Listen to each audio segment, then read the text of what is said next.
ఓం నమ శివాయ.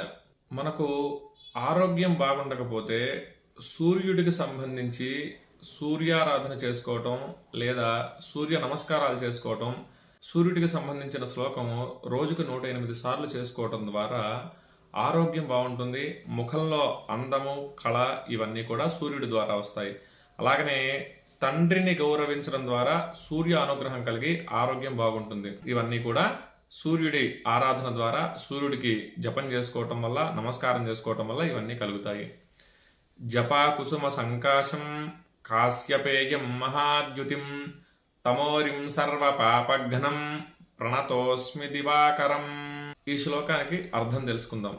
మందార పువ్వు వర్ణముతో సమానమైన వాడు, కాశ్యప వంశంలో జన్మించిన వాడు, కశ్యప మహర్షి పుత్రుడైనటువంటి వాడు, గొప్ప కాంతి కలవాడు, చీకటికి శత్రువైనటువంటి వాడు, అన్ని పాపాలను పోగొట్టేటటువంటి సూర్య భగవానుడికి నేను నమస్కారం చేస్తున్నాను అని చెప్పి ఈ శ్లోక అర్థం.